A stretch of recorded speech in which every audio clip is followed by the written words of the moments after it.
Hello, ഇന്ന് weekend സ്പെഷ്യലായിട്ട് ഗുണ്ടൂർ ചിക്കനാണ് ഉണ്ടാക്കുന്നത്.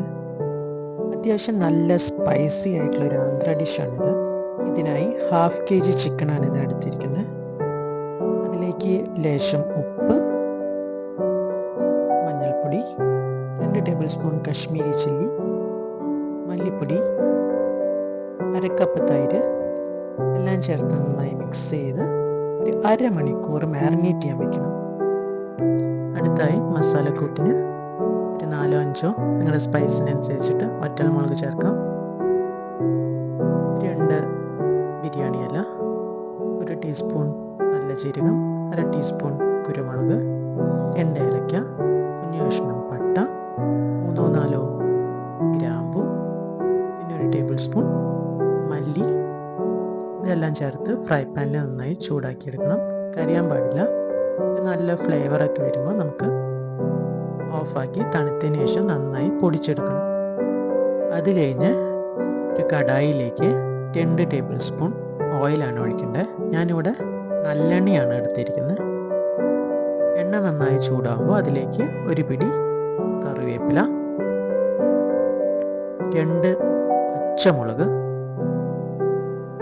ഇഞ്ചി വെളുത്തുള്ളി ചതച്ചത് നന്നായി ഇളക്കി കൊടുക്കുക.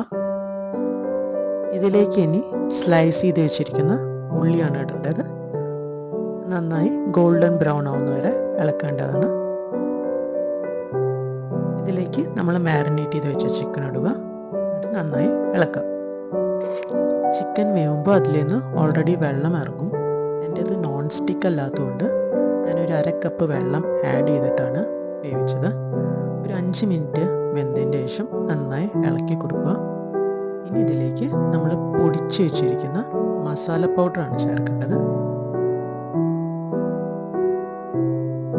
ഇത് നന്നായി ഇളക്കി ഇനി ഒരു 15 മിനിറ്റ് നമ്മൾ അടച്ചു വെച്ച് വേവിക്കണം. ഇടയിൽ നമുക്ക് ഇളക്കി കൊടുക്കാം, അടി പിടിക്കാതിരിക്കാൻ വേണ്ടി. ഇതിപ്പോൾ നന്നായി വെന്തിട്ടുണ്ട്.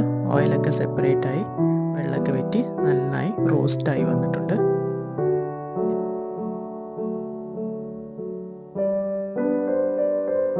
ഇതിലേക്ക് നമ്മൾ ഇനി 1 ടീസ്പൂൺ നെയ്യാണ് ഇടുന്നത്. അവസാനമായിട്ട് ഗാർണിഷ് ചെയ്യാൻ വേണ്ടി കുറച്ച് മല്ലിയില ഇട്ട് കൊടുക്കുന്നുണ്ട്. അപ്പോൾ നമ്മുടെ ഗുണ്ടൂർ ചിക്കൻ ഇവിടെ റെഡി ആയിട്ടുണ്ട്. ഞാനിന്ന് ചോറിൻ്റെ ഒപ്പമാണ് കഴിക്കുന്നത്. വെറും ചോറിൻ്റെ ഒപ്പം ഗുണ്ടൂർ ചിക്കൻ മിക്സ് ചെയ്ത് കഴിക്കാൻ നല്ല ടേസ്റ്റാണ്.